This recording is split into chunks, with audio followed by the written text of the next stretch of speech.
So after spending hours, no exaggeration, crawling around under the hood and underneath this car, this 49 Ford Fordor Sedan, I just thought I'd share with you what I've discovered, because man, this has been quite a bit of a process finding the VIN on this number. So in 1949, VINs, vehicle identification numbers, didn't really exist as we know them today. They had a stamp here on the firewall, but this is not the VIN. This is the paint code. I believe it indicates which factory it was built in and that it has a V8 and some other information. So we're getting ready to auction this thing at Bring a Trailer, and they were not letting things move forward without a photo of the VIN. The VIN, it didn't really exist. It's basically an ID stamp that they stamped on the frame rail of these cars. So let me share with you where I found it, because if you ever need to locate the ID number, you can maybe cut to the chase, because I read forums, I looked at example photos, and it still took me hours and a little brass wire wheel to find it. But here we are on the passenger side under the hood, and there's this frame rail here at the base up by the radiator, and there's this section between where the frame ends and the radiator has a brace, and it's stamped on there. So I don't know how well you can see it here. I had to use a really sharp, bright flashlight to really reveal it after I wire brushed it.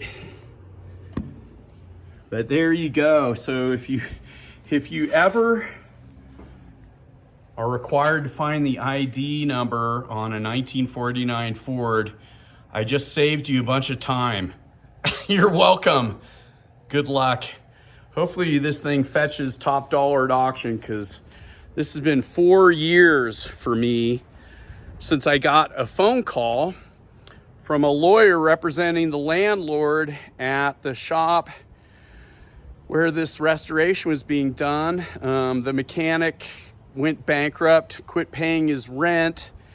They locked him out of the building. I got a phone call from a lawyer saying, hey, we're trying to locate the owner of this 49 Ford, which belongs to my father. He bought it from his aunt and uncle, who had bought it new in 1949 from a Ford dealer over in Eugene, I believe it was. And it was in the midst of being restored when this guy went bankrupt here in Bend. So I had to plead with my friends over at VR Garage to help me get it out of the shop. At that point, it was still in pieces and wasn't running. We had to try and track down parts that were scattered all over this guy's super dirty, disorganized shop. And then thanks to my friends at VR Garage / Good Guys Mufflers here in Bend, Oregon, big shout out to those guys. A+ mechanics and guys, those guys really saved my bacon on this. So here I am 4 years later, after trying multiple times to find a buyer here locally, and finally I think it's ready to go to the Bring a Trailer auction now that I've chased down that ID number for them. So what a saga that goes back to my dad being in high school and buying this car off his aunt and uncle. So stay tuned for the auction link when it goes live. I'd really like to see my dad get a decent price for this car, because we've all invested countless hours and way too much money in this car. So there you go, 1949 Ford. If you ever need the ID number, now you know where to look.